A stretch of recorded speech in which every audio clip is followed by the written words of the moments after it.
آج اکثر جوان یونیورسٹی میں خراب ہو رہے ہیں کیونکہ ہدف ہی نہیں ہے. جس جوان کا ہدف نہیں وہ ناکام جوان ہے. شہید حججی آپ کے سامنے ہے, علی اکبر حضرت امام حسین کے بیٹے کی مثال آپ کے سامنے ہے, بھائی حضرت عباس کی مثال آپ کے سامنے ہے, جناب قاسم کی مثال آپ کے سامنے ہے کہ کربلا میں 14 سال کا نوجوان ہے, جوان نہیں نوجوان ہے, لیکن چچا پوچھتے ہیں قاسم یہ بتا کیف عندک الموت, تیرے لیے موت کیسی ہے؟ تو کہا چچا احلا من العسل. ایک تو اس ملک میں غربت ہے.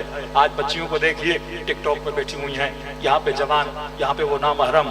ایک تو لذت حصولی ہوتی ہے, بندہ حاصل بھی کرتا ہے, لیکن آج ان لذتوں کو حسرتوں میں انہوں نے بدل دیا ہے کہ خود تو گناہ لے رہا ہے لیکن اسی کی ایک کلپ ملینز میں چلی جاتی ہے, یعنی خود بھی فحاشی اور فحاشت کو پھیلا بھی رہا ہے کہ جوانوں کی زندگی صرف شہوت میں گزر جائے. آج واقعا یورپ میں عورت کی کوئی عزت کوئی وقت نہیں ہے. اسلام نے عورت کو عزت دی, فرمایا مرد اگر اسے حاصل کرنا چاہتا ہے مرد اس کو عزت سے اپنے گھر میں لائے گا بٹھائے گا, لیکن آپ چلے جائیے شراب پی کے کلبوں سے نکلتے ہیں, کوئی عزت نہیں. عورت سستی ہو چکی, ٹیشو پیپر کی طرح یوز کیا جاتا ہے, وہ فری میں اپنے جسم کو دکھاتی رہتی ہے. اسلام نے ہر چیز کی عزت بنائی ہے. فرمایا اگر کسی کو دیکھو پہلے نگاہ انسانی سے دیکھو, بعد میں نگاہ شہوانی ہے, لیکن آج انسان کو صرف شہوت کا آلہ کار بنا دیا گیا ہے. اسلام عزت کا دین تھا, اسلام وقار کا دین تھا, اسلام جوان کو ڈائریکشن دکھانے کے لیے آیا, اور الحمدللہ امام حسین کی برکت ہے کہ اتنے جوان فرش عزائے حسین ابن علی پر بیٹھے ہیں.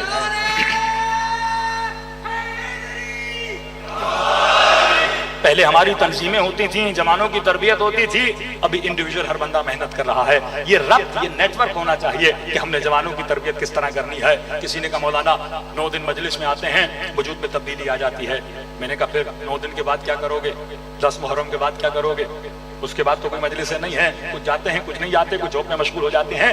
آج آپ نے کم از کم 1 گھنٹہ تو مجلس سنی, 1.25 گھنٹہ تو مجلس سنی, لیکن سوال یہ ہے اس کے بعد آپ کیا کرو گے؟ روٹین کو جاری رکھنا ہے نا. اب کہیں گے مولانا کوئی مجلس صحیح نہیں تو ہم کیا سنیں؟ تو آج ایک مشورہ دے رہا ہوں, اگلے سال تک عمل کریے گا. اگر وجود میں تبدیلی نہ آئے تو جو کہنا ہو مجھے آپ کہہ دیجیے گا. آسان ہے. مولانا کیا کریں؟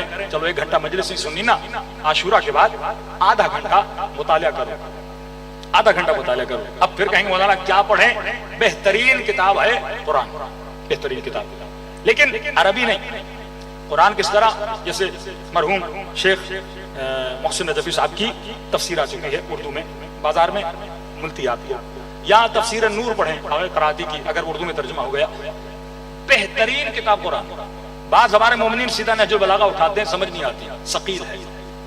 کوئی دعا کی اٹھا لی, بور ہو جاتے ہیں. دیکھو اگر مطالعہ بھی ہدف مند نہیں ہوگا تو مطالعے میں مزہ نہیں آئے گا. آج یہ کتاب اٹھائی, کل یہ کتاب اٹھائی, اس مطالعے کا کوئی فائدہ نہیں ہے جب تک ہدف مند مطالعہ نہیں کرو گے.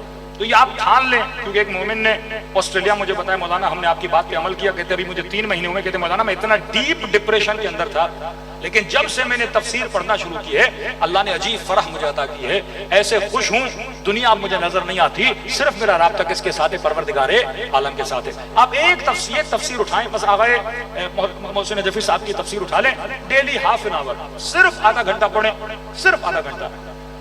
کوئی خاتون ہے پڑھنا نہیں آتا, بیٹے کو کہے بیٹا آدھا گھنٹہ میرے لیے پڑھ لو. اب تو اگر صاحبان حیثیت ہیں تو آپ تفسیر کو وائس بک بنا دیں. کوئی بیچارہ اندھا ہے, کوئی پڑھ نہیں سکتا, کوئی بڈھا ہے, آپ اس کو وائس بک بنائیں. آٹومیٹک بھی وائس بک, آرٹیفیشیل انٹیلیجنس کے بعد آپ اس کو وائس بک بھی بنا سکتے ہو. وائس بک بنا کے کوئی گاڑی میں سنتا ہوا جائے, کاغذ اٹھائیے, قلم اٹھائیے, آدھا گھنٹہ پڑھیے, پھر اس کے نوٹ بنائیے, پھر دیکھیے. قرآن وہ کتاب ہے جس میں فقہ بھی ہے, جس میں اخلاق بھی ہے, جس میں فضائل اہل بیت بھی ہیں, جس میں انبیاء گزشتہ کے قصے بھی ہیں, جس میں مسلمانوں کے کارنامے بھی ہیں, جس میں سب کچھ آپ کو مل جائے گا قرآن میں. اور آج کی سیاست, آج کے زمانے کے حالات حاضرہ بھی آپ کو قرآن میں کیا ہو جائیں گے؟ مل جائیں گے. صرف اس فارمولے پہ آج عہد کریں امام زمانہ سے کہ مولا میں اس عاشورہ کے بعد آدھا گھنٹہ تفسیر قرآن پڑھوں گا. کتنے کی تفسیر کی کتاب ملے گی؟ 1,500 2,000 5,000 خرچ کر لیں قرآن مجید کو خریدنے میں اور اس قرآن مجید کو پڑھنے میں. واللہ 1 سال آپ پڑھیے, ایک مسجد کے مولوی سے کیا 100 مولویوں سے زیادہ آپ کے پاس کیا ہوگا؟